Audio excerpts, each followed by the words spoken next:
నమస్తే. Welcome to 24/7 news TV. నేను మీ శాన్వి. ఇప్పుడు మనతో పాటు ప్రముఖ జర్నలిస్ట్ మధుసూదన్ గారు ఉన్నారు. మరి ఆయనతో మాట్లాడి కొన్ని వివరాలైతే తెలుసుకుందాం. హాయ్ సార్, నమస్తే. నమస్తే. ఎలా ఉన్నారు సార్? బాగున్నాను. సార్, ఇప్పుడు చూసుకుంటే ఒక పక్క రాజకీయం కానియండి, మరో పక్క సినీ ఇండస్ట్రీనే కానియండి, ప్రతి ఒక్కళ్ళు కూడా స్పందిస్తున్నారు. దాని లైక్ ఏంటి అంటే మన కొండా సురేఖ గారు కొన్ని వ్యాఖ్యలైతే చేశారు. కేటీఆర్ గారి వల్లనే నాగ చైతన్య గారు అండ్ అలాగే సమంత గారి డివోర్స్ అయితే జరిగింది అని చెప్పేసి కొన్ని హైడ్రాకి కూడా కొన్ని ముడిపెట్టడం జరిగింది. ఇది ఎంతవరకు కరెక్ట్ అంటారు? అసలు ఏం జరిగింది? అదే ఇప్పుడు యాక్చువల్గా ఏమైందంటే కొండా సురేఖ చేసినటువంటి మంత్రిగా ఆమె ఆ హోదాలో ఉండి ఆమె మాట్లాడినటువంటి మంత్రి గారు మాట్లాడినటువంటి ఒక మాట రెండు తెలుగు రాష్ట్రాల్లో పెను తుఫాన్ లేపింది. అవును. ఓకే. కాకపోతే ఏంటంటే ఇక్కడ తెలుసుకోవాల్సింది రాజకీయ నాయకులు మొట్టమొదటి తెలుసుకోవాల్సింది ఏంటంటే సముచితమైన భాషను వాడడం అంటే ఏంటి, డిగ్నిటరీ ఆఫ్ లాంగ్వేజ్ అంటే ఏంటి. అవును. ఇప్పుడు ఎలా అయిపోయిందంటే ఎవడు ఎంత ఎక్కువగా బూతులు మాట్లాడితే వాడు అంత గొప్ప అనే లెక్కలు తయారయ్యి. అవును. అదే ఇప్పుడు కొండా సురేఖ మంత్రి గారు, కొండా సురేఖ గారు ప్లస్ కాంగ్రెస్ తలకు చుట్టుకున్న వివాదం ఇది. అవును. ఇప్పుడు ఆమె ఒక్కతోనే పోవట్లేదు.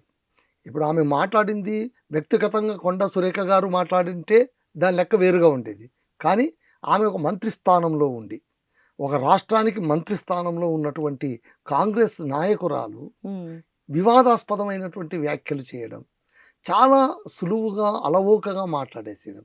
అంటే దాన్ని ఒక రకంగా చెప్పాలంటే, ఇంకా కాస్త చెప్పాలంటే ఒక లూజ్ టంగ్ లాగా. లూజ్ టంగ్ అంటే ఏంటి, ఏదో ఒక నోరు జారేసేయడం. ఇప్పుడు మీరు ఒకటి గమనించాల్సింది ఏంటంటే మాట్లాడేటప్పుడే 1కి 100 సార్లు ఆలోచించాలి. అవును. ఒక్కసారి పెదవి దాటి మాట బయటికి పోయిందంటే ఎట్టి పరిస్థితుల్లో దాన్ని వెనక్కి తీసుకోలేం. ఈరోజు ప్రతి ఒక్కరు అంటున్నారు కొండా సురేఖ గారు మాటలు వెనక్కి తీసుకోవాలి అని. అవును, ఏం వెనక్కి తీసుకుంటారు? ఆమె మాటలు వెనక్కి తీసుకోవడం సాధ్యపడుతుందా? నేను అలా అనింది తప్పే అన్నారే అనుకో, తప్పు అన్నా కూడా మళ్ళీ మీడియాలో ఏం చూపిస్తున్నారు, వెనక ఆమె ఏమన్నారు, ఇప్పుడు తప్పని ఎలా అన్నారు అంటే ఏంటి, దాని పాతదాన్ని రివైవ్ చేస్తూనే ఉంది మీడియా. ప్రజల నోట్లో నానుతూనే ఉంది ఆ మాట. సో ఆ మాట ఎక్కడికి పోలేదు, అక్కడే పడి ఉంది. కాబట్టి మాట తూలరాదు అనేది అందుకోసమే. ఇక్కడ సురేఖ గారు చేసిన పెద్ద తప్పిదం ఏంటంటే ఆమె కేటీఆర్ గారికి పరిమితమై ఉండింటే ఏ ఇబ్బంది ఉండేది కాదు. ఎందుకంటే రాజకీయాలుగా ఈ మధ్య కాలంలో రాజకీయాల్లో మాట్లాడుకోవడం అంటూ లేనే లేదు. కేవలం తిట్టుకోవడం, ఇష్టం వచ్చినట్లు తిట్టుకోవడం, బూతులు మాట్లాడుకోవడం, సవాలు విసురుకోవడం, ఇది మామూలు అయిపోయింది. దీనికి ఏ పార్టీ కూడా అతీతం కాదు. ఈరోజు కొండా సురేఖ గారు మాట్లాడారు, కాంగ్రెస్ వాళ్ళ సంస్కృతి ఇంతేనా అని ఏ బీఆర్ఎస్ వాళ్ళు లేకుంటే బీజేపీ వాళ్ళు మరో పార్టీ వాళ్ళు అనుకోవాల్సిన అవసరం ఏం లేదు. ప్రతి ఒక్కరూ కూడా ఈ మురికి గుంటలో నుంచి ఉన్న వాళ్ళే. ఇక్కడ మినహాయింపు ఎవరికీ లేదు. ప్రతి ఒక్క నాయకులు ఏదో ఒక సందర్భంలో తొడలు కొట్టిన వాళ్ళే, మీసాలు తిప్పిన వాళ్ళే, బూతులు మాట్లాడిన వాళ్ళే. అసెంబ్లీలోనే వదలట్లేదు, ఇంకా ప్రెస్ మీట్లో మీట్ ది ప్రెస్లో ఎందుకు వదులుతారు వాళ్ళు? సరే, మాట్లాడారు. ఆమె మాట్లాడిన మాటను మళ్ళీ మనం రిపీట్ చేయాల్సిన పని లేదు. ఎందుకంటే రిపీట్ చేసామనుకోండి మళ్ళీ సమంతకు అన్యాయం చేసిన వాళ్ళం అవుతాం మనం. చాలా సెన్సిటివ్ ఇష్యూ, అంటే వాళ్ళ వ్యక్తిగతమైన విషయం. డైవోర్స్, వాళ్ళు విడాకులు తీసుకున్నది వాళ్ళ వ్యక్తిగత వ్యవహారం. Okay, they are the public, లేదు ఎవరు లేదని చెప్పరు. ఎందుకు ఇప్పుడు సమంత నాగ చైతన్య తీసుకున్న విడాకులే ఎందుకు ఇంత ప్రస్తావనకు వస్తుంది, ఎందుకు ఇంత హాట్ టాపిక్గా మారుతుంది? ఎవరు ప్రపంచంలో విడాకులు తీసుకోవట్లేదంటే రోజు కొన్ని లక్షల మంది విడాకులు తీసుకుంటున్నారు, కొన్ని కోట్ల మంది విడిపోతూ ఉన్నారు. అది సర్వసాధారణం. అది కాకపోతే ఇక్కడ ఒక సెలబ్రిటీగా ఆమె ఉంది కాబట్టి తాను మాట్లాడిన ప్రతి మాట, తాను వేసే ప్రతి అడుగు, తాను తీసుకున్న ప్రతి చర్య కూడా పబ్లిసైజ్ అయిపోతుంటుంది. సో అప్పట్లో అది చాలా పబ్లిసైజ్ అయింది. నాగ చైతన్య సమంత విడాకుల వ్యవహారం అప్పట్లోనే ఒక 2-3 ఏళ్ల క్రితం అనుకుంటాను, అప్పట్లోనే వైరల్ అయిపోయింది. ఇప్పుడు సద్దు మణిగిపోయింది, ఎవరు బతుకు వాళ్ళు బతుకుతున్నారు. ఇప్పుడు నాగ చైతన్య మరో పెళ్లి చేసుకోవడానికి కూడా సిద్ధపడ్డాడు, వాళ్ళకు మండల ఎంగేజ్మెంట్ కూడా అయిపోయింది. మళ్ళీ ఇంత జరిగినప్పుడు అనాలోచితంగానైనా ఆ ఫ్యామిలీ గురించి మాట్లాడాల్సిన అవసరం ఉందా? అంత అవసరం ఉందా? కావాల్సింటే మీరు వేరే అంశాలు తీసుకోండి.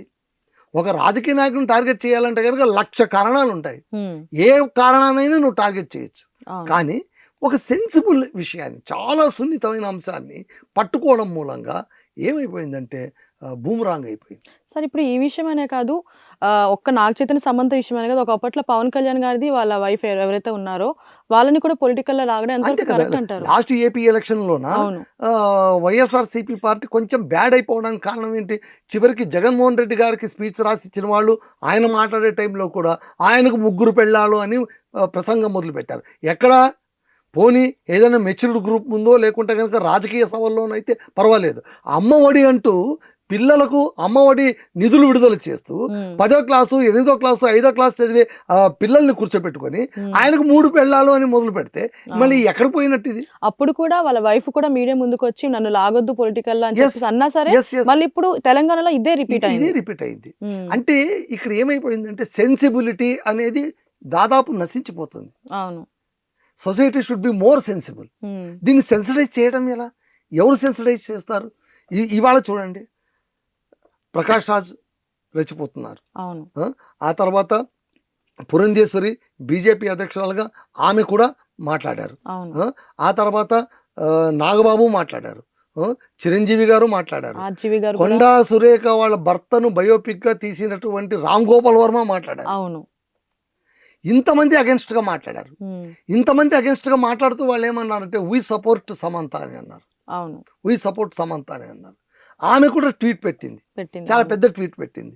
ఆమె నన్ను రాజకీయాల్లోకి లాగొద్దండి, గ్లామర్ ప్రపంచంలోన రాణించాలి, నిలదొక్కుకోవాలంటే దానికి చాలా శక్తి కావాలి, ఆ శక్తి నాకుందని ఆమె మాట్లాడారు. ఆ తర్వాత నాగ చైతన్య కూడా, ఆయన కూడా పెద్ద ట్వీట్ పెట్టారు. ఏమని? మేము చాలా మెచ్యూర్డ్గా ఒకరినొకరు అర్థం చేసుకుని విడిపోయాము, ఎవరి జీవితాలు వాళ్ళవని అనుకున్నాము, మనం గౌరవప్రదంగానే విడిపోయాము, దీన్ని ఎందుకు రచ్చ చేస్తారు, మా పర్సనల్ విషయాలు ఎందుకు లాగుతారు అని. అవును. ఇవన్నీ లాగడానికి కారణం ఏంటి అంటే ఊరికే లాగలేదు. మీరు మరొక విషయం ఆలోచించాలి. ఇక్కడ కొండా సురేఖ గారు అదాటున సమంత టాపిక్ తీసుకోలేదు. ఆమె సమంత టాపిక్ తీసుకోవడానికి కారణం ఏంటి? కేటీఆర్ పైన ఆమె ఆగ్రహం వ్యక్తం చేయడం. కేటీఆర్ పైన ఎందుకు ఆగ్రహం వ్యక్తం చేయాల్సి వచ్చింది అంటే కనుక వాళ్ళకి సంబంధించిన టీం ఈమెను ట్రోలింగ్ చేయడం.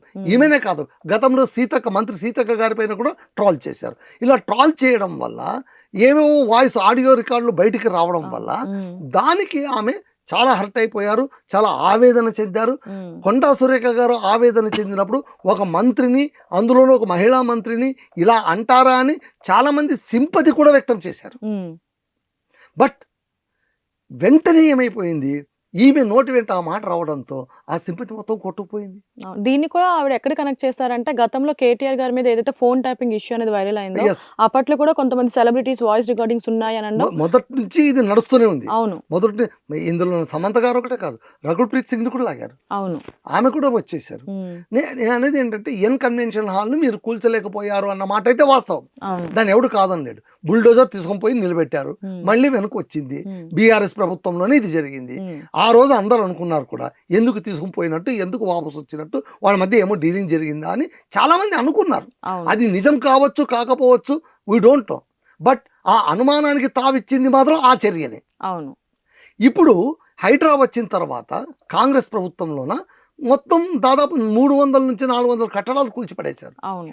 ఎన్ కన్వెన్షన్ తోనే మొదలు పెట్టేశారు. ఎన్ కన్వెన్షన్ సంపూర్ణంగా కూల్చేశారు. అవును. సో ఆ కూల్చేసిన తర్వాత నాగార్జున గారు ఆయన తన వెర్షన్ వినిపించారు, కోర్టుకు వెళ్ళారు, కొంచెం స్టే తెచ్చుకోవడానికి ప్రయత్నించారు. లీగల్గా తనకి ఏమేమి చేతనవుతుందో, ఏమేమి చేయడానికి అవకాశం ఉందో వాటన్నిటిని ఆయన చేశారు. ఇది ఒక ప్రక్రియ. అవును. తాను ఒకటి కట్టడం కట్టుకున్నాడు, అది అక్రమని ప్రభుత్వం అంటోంది, లేదు సక్రమం అని కట్టిన వారు అంటున్నారు. ఇద్దరి మధ్య ఒక వైరుధ్యం ఉంది. చివరికి ప్రభుత్వం కఠినంగా వ్యవహరించింది, ఆ కట్టడాన్ని కూల్చివేసింది. There ends the matter. దాన్ని మనం అక్కడికే పరిమితం చేయాలి. ఒక ల్యాండ్ అంటే చెరువుకు ఆనుకొని ఉన్నటువంటి స్థలాన్ని ఆక్రమించి ఒక భవనాన్ని నిర్మించినందుకు సెలబ్రిటీ భవనం అని కూడా చూడకుండా మేము కొట్టివేశాము అని కాంగ్రెస్ వాళ్ళు చెప్పుకొని ఉండి అక్కడికే ఆగిపోయి ఉండింటే ఆ చర్యకు ఎంతో విలువ ఉండేది. కానీ అక్కడితో వాళ్ళు ఆగిపోలే, వ్యక్తిగతంగా తీసుకున్నారు. ఎప్పుడు తీసుకున్నారు? కేటీఆర్ గారిని తీసుకుంటూ. కేటీఆర్ కూడా గతంలోన వాళ్ళ ప్రభుత్వం కూడా కూల్చడానికి ప్రయత్నించిన మాట అయితే వాస్తవం. కానీ దాన్ని వెనుక తీసుకోవడానికి అందులోన ఈ కారణాలు ఉన్నాయంటూ అటు సమంతను లాగడం అనేది ఒక రకంగా అన్యాయం. అవును. చెయ్యకూడదు. మళ్ళీ ఆవిడ ఎందుకు చేశారు, ఆ మాట ఎలా అందుకే చెప్పేది మాట్లాడేటప్పుడు జాగ్రత్తగా మాట్లాడాలి. మనం ఎక్కువ మాట్లాడుతున్న కొద్దీ మన కాన్షియస్ మనం కోల్పోతాం. మనం ఏం మాట్లాడుతున్నామో మనకు తెలియనప్పుడు ఇప్పుడు మంత్రి స్థానంలో ఉండి మీరు ఒక చిన్న మాట అన్నా కూడా అది చాలా పెద్ద స్థాయిలోకి వెళ్ళిపోతుంది. ఇప్పుడు సమంత నాగ చైతన్య వాళ్ళు తీసుకున్న విడాకులు ప్రజల గొడవ ఎందుకయింది? వాళ్ళిద్దరి బాధ ప్రపంచ బాధ ఎందుకయింది? అవును, ఎందుకంటే బికాస్ దే ఆర్ సెలబ్రిటీస్. మళ్ళీ అదే రూల్ నీకు కూడా వర్తిస్తుంది కదా. మీరు కూడా మంత్రి కదా. మంత్రి అయినప్పుడు మీరు ఎంత మాట్లాడాలో అంత మాట్లాడాలి, ఎలా మాట్లాడాలో అలా మాట్లాడాలి, ఎప్పుడు మాట్లాడాలో అప్పుడే మాట్లాడాలి. అవును, మళ్ళీ మాటకున్న విలువను పోగొట్టుకుంటే ఇలాగే ఉంటుంది. అవును. ఇప్పుడు ఇదే ధోరణి అంటే ఒక్క రాజకీయ నాయకులు ఇట్లా వ్యంగ్యంగా మాట్లాడడం వల్ల ఏంటి అంటే పబ్లిక్‌ని కూడా ఎక్కువ ఇన్‌ఫ్లుయెన్స్ చేస్తుంది. సో ఇదే ధోరణి కంటిన్యూ అయితే ఎంతవరకు వెళ్ళొచ్చు అంటారు? ఇప్పటికీ సొసైటీలోనూ అసహనం పెరిగిపోయింది. ఇంటాలరెన్స్ అనేది. Intolerance for many causes. మీరు చూడండి, మీరు చాలా సులువుగా అలవక చిన్న పిల్లలు వాళ్ళు ఇంకా 10వ తరగతి చదువుకుంటుండొచ్చు, 5వ తరగతి చదువుకుంటుండొచ్చు, 8వ తరగతి చదువుకుంటుండొచ్చు, కాలేజ్ పిల్లలు అయి ఉండొచ్చు, బూతులు మాట్లాడేస్తున్నారు. అవును. పైగా అన్నిటికంటే ఇంకా విడ్డూరం ఏంటంటే బూతులు మాట్లాడేసి ఇది మా సంప్రదాయం అని చెప్పడం. బూతులు మాట్లాడడం సంప్రదాయం ఎట్లవుతుంది? ఏ సంప్రదాయం నేర్పిస్తుంది మిమ్మల్ని బూతులు మాట్లాడమని? ఏ సంప్రదాయం చెప్పదు. మనం పెరుగుతున్న కొద్దీ, మన నాగరికత అభివృద్ధి అవుతున్న కొద్దీ we should fine tune our language. మాట్లాడడంలోనూ కాస్త జాగ్రత్త వహించాలి. ఓకే, నీ యాసలో నువ్వు మాట్లాడు, నీ భాషలో నువ్వు మాట్లాడు, కానీ ఎక్కడో నేర్చుకున్న బూతులు తీసుకొని మాట్లాడాల్సిన అవసరం లేదు కదా. అది ఇప్పుడు జరుగుతుంది. అది దురదృష్టకరం. ఈ పరిణామం మాత్రం దురదృష్టకరం. కాకపోతే కొండా సురేఖ గారు ఒక్కరే కాదు, రాజకీయ నాయకులందరూ గుర్తుంచుకోవాల్సిన ప్రధానమైన అంశం ఏంటంటే తాము అధికారంలో ఉన్నాం కదా, లేదా తాము రాజకీయ నాయకులం కదా, లేదా తమ వెంట 10 మంది నడుస్తారు, తమకు ఒక కాన్వాయ్ ఉంది, తమకు ఒక అనుచర వర్గం ఉంది, అనుచరగణం ఉంది అని ఎలా పడితే అలా మాట్లాడతామంటే అది ఖచ్చితంగా బూమ్రాంగ్ అవుతుంది.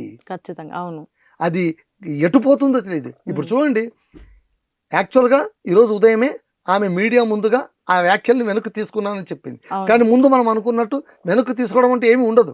అవును, అనడమే ఉంటుంది అంతే. వెనక్కి తీసుకోవడం ఎలా ఉంటుంది? అవును, ఉండదు. అందుకే పూర్వంలోన అందుకే అండి చెప్పేది, మన భాష మన సంస్కృతి ఎంత గొప్పదంటే పూర్వంలోన మనకు సుమతి శతకాలని పద్యాలు నేర్పించేవారు చిన్నపిల్లలకు. ఆ పద్యంలోనే ఇలాంటివన్నీ ఉన్నాయి. ఎవరితో ఎట్లా మాట్లాడాలని ఉంది. ఒక మాట మనసుకు ఎలా తగులుకుంటుందని చాలా చక్కగా చెప్పాడు. ఏమంటే నువ్వు ఒక బాణం వేస్తే అది నీ శరీరాన్ని మాత్రమే గాయం చేస్తుంది, అదే ఒక మాట విసిరావనుకో అది నీ గుండెకే గాయం చేస్తుంది. అవును, అది నువ్వు ఎన్నిసార్లు ప్రయత్నించినా ఆ గాయం మానదు అన్నారు. తనువును విరిగిన అలుగులు అనువుగా పుచ్చంగవచ్చు, అది ఎట్లున్నాను మనమున నాటిన మాటలు, మనసులో నాటిన మాటలు విను ఎన్ని ఉపాయముల వెడలునే అదిప. నువ్వు ఎన్నిసార్లు ప్రయత్నిస్తే అది బయటకు వస్తుంది. మళ్ళీ ఊరికే చెప్పారు అది మాట ఎలా ఉండాలనేది.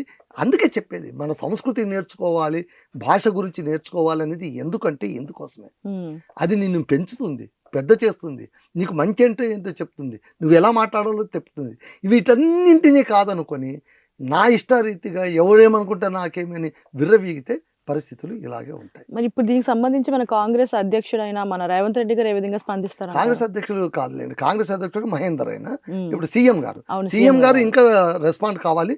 కాకపోతే టీపీసీసీ అధ్యక్షుడు ఆల్రెడీ ఈరోజు మనకు మీడియాలో వచ్చిన స్క్రాల్ ఏంటంటే ఆల్రెడీ మంత్రి గారికి ఫోన్ చేసి దీన్ని మీరు కాస్త రెస్పాండ్ కండి, ఏదో ఒకటి దీన్ని ఫైనలైజ్ చేయండి. ఎందుకంటే ఇది చాలా పెద్ద ఎత్తున వెళ్ళిపోతుంది. అవును, ఒకరు ఇద్దరితో ప్రారంభం కాదు, మొత్తం అందరు లేచి కూర్చున్నారు. ఇప్పుడు సినీ ఫీల్డ్ మొత్తం లేచి కూర్చుంది. అవును, ఎందుకంటే ఇది సినీ ఫీల్డ్ మొత్తానికి సంబంధించిన అంశం అయిపోయింది ఇప్పుడు. అవును, ఎప్పుడైతే ఒక మాట 10 మందిని రిలేట్ చేసుకునేలాగా తయారైపోయిందో అప్పుడు దానికి మూల్యం చెల్లించుకోక తప్పదు. ఇప్పటికే హైడ్రా లాంటి చర్యల వల్ల, అంటే ఏంటి, హైడ్రా తప్పని నేను చెప్పను, హైడ్రా లాంటి చర్యల వల్ల కాంగ్రెస్కు తెలుసో తెలియకుండానో అప్రతిష్ట కలుగుతోంది. అవును, పేదల్ని ఇది చేసేస్తున్నారు అది చేసేస్తున్నారు అని అంటున్నారు. పేదలు కూడా రెచ్చిపోతున్నారు. నిన్న ఒక దాంట్లో చూపించారు, బతుకమ్మ పండుగ ఆడుతున్నప్పుడు, బతుకమ్మ ఆట ఆడుతున్నప్పుడు పేదలందరూ కూడా ప్లకార్డులు పట్టుకొని బతుకమ్మ ఆట ఆడుతున్నారు.